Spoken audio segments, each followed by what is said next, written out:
Alright, so what do you do when you want to be a content creator completely half-heartedly and just, upload occasionally, and you don't have a patented intro? You do this, you just kind of ramble for a little bit. Hi, my name's Bob from kbmod.com, and I like to think I'm internet famous, but I'm not. For those of you living under a rock, this is a bit of Blacklight Retribution. It's a free-to-play title, currently in open beta. This is a domination round on a map that name eludes me. I'm still kind of getting acclimated to the game, so a couple of the map names I do not know. And to be quite frank, I'm not very good at this game, but I enjoy it a lot. Like I said, this is a free-to-play title. It's currently in open beta. The Zombie Studios creation from the mind of Jared Garrettson. And it is published by Perfect World Entertainment. This is a game that I'm pretty much terrible at compared to the guys that I typically roll with, but this is, this is my preferred game mode. I like to play the objective first and foremost. My aim leaves much to be desired. I'm not going to win any awards there. So what I wanted to talk to you about a little bit, actually, is how impressed I am with the guys at Zombie, and how they have put this game together, and then on top of that, taken community feedback and made it better and better and better consistently. These are some of the most motivated and intelligent and funny guys that I have run into in the industry in our very short lifespan here for KBMod. But these guys have been very supportive of us. They've taken us very seriously. Which is really nice for, in a lot of people's eyes, we're probably still somewhat of a startup blog, and that's fine. But the guys at Zombie have been accessible, courteous, and it's been really, a fresh breath of air in the industry, especially when you have titles like Modern Warfare 3 and Battlefield 3. They've got assigned community managers, and you have absolutely no access to the development staff. Where here, I mean, you can tweet at the guys actually working on the game, and they're like, oh yeah, that's a decent idea, maybe we can implement that. And then suddenly you have Jared jumping in the conversation, and he's like, yeah, let's discuss that. And that kind of stuff is really positive, and I think that it's made a great impact on the game. I think overall, this is a really polished and solid product, and it's completely free. There's absolutely no reason for you to not play this game. There's no barrier to entry. It runs on pretty bad components, actually. I mean, it's very well optimized. You can play it on old hardware without much of a hassle. I've got newer stuff myself. I've got a 2500K and a 6950, and it runs like a dream. But from what I hear, it's running even well on, laptops. So this is something that you should definitely check out. For those of you who aren't already following the devs on Twitter, I follow 5 of them myself. Would be Garrettson, or Jurdson, as Scott likes to call him. Andy Kipling, who's the executive producer. Rick Hollywood Leslie, who is the brains behind a lot of these maps. So I will get you someday, Rick. Vortex, King of the Hill, Vortex, really? We need to talk about that. And Brian Sprague, I hope I pronounced that right. I don't have a nickname for him yet. I'm working on it. It'll be something good. Something good. And most recently I followed Nathan Ross, but I don't think I've seen him pop up in my timeline. So, free-to-play aside, this game is worth money. This is a game that you should be spending money on. This is a game that you should be supporting.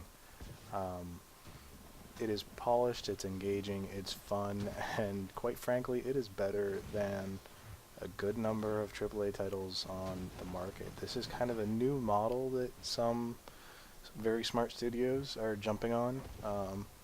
Zombie and Perfect World included. Tribes Ascent also is in a free-to-play model, and I believe that's going to be very successful.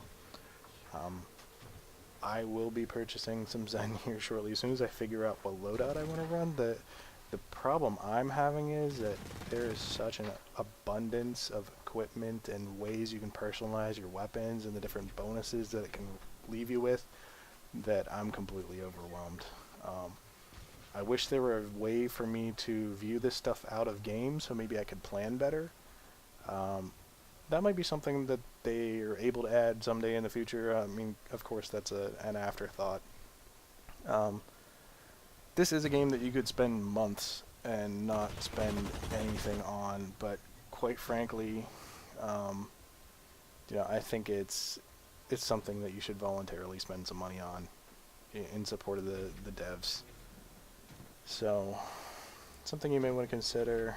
My only concern with the whole Zen model at this moment is a couple nights ago I went on to Perfect World's website. I was about to go buy some Zen, and I ran across a couple of the Zen offers.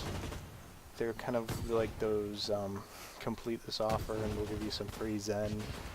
Now, it's not something that someone who's gainfully employed is going to take a look at. It's probably something that, a younger kid might fall into the trap of. The one in particular was a 705 Zen reward for submitting your mobile number for a complimentary ringtone that came with a $9.99 a month subscription. That actually made me hesitate because that's not something that I would like to see Perfect World do. Quite frankly, I'd like it to be a straight, submit your credit card, purchase your Zen, move along. Stuff like that, those ancillary offers, I think they kind of detract from the reputation, to be quite honest. And this is not a fault of Zombie whatsoever. I leave this at the feet of Perfect World Entertainment. Hopefully this is something that they'll reconsider. But, for me, that kind of took away a bit my initial impression with Perfect World. Some of you may have played Global Agenda or something like that before, and you're used to it, and you think it's normal, but kind of those shady offers that you always see in pop-up windows, the stuff that everybody's running ad block for, lo and behold, is right there. Some of this could be entirely legitimate, but that one in particular, that you're going to get some 14-year-old out there that is going to complete that offer on their cell phone provided by their parents, and their parents are going to lose it. So in that circumstance, it made me put my credit card back in my wallet just for the time being. It made me hesitate, and that is not something that you can do with a free-to-play title. Being said, I absolutely believe that they're headed in the right direction, though. This is an ever-evolving product, and that's one of the great things about a free-to-play. Nothing's really set in stone, where you've got a AAA title, they've spent all of their money up front, and then they refuse to patch, or they refuse to release new content without it, costing money, because there's no financial gain in them spending additional resources after the fact. Where in a free-to-play model, it's all about either retaining your audience or gaining new audience. So you have to be constantly developing the game. So I think this is a great product. I think you have every reason in the world to play it. I think you have every reason in the world to support it. Follow the guys on Twitter. Their Twitter names will be in the description below. Make sure you follow KB Mod Gaming on Twitter. Follow me as well if you don't already, bpost34. And stay tuned to kbmod.com for the randomness that we post over there. News, reviews, things like that. Please stay active on our forums. There's about a minute left of this gameplay, and I am completely out of things to talk about because I don't do commentary for a living. And yeah, so thanks for the watch, and yeah, peace.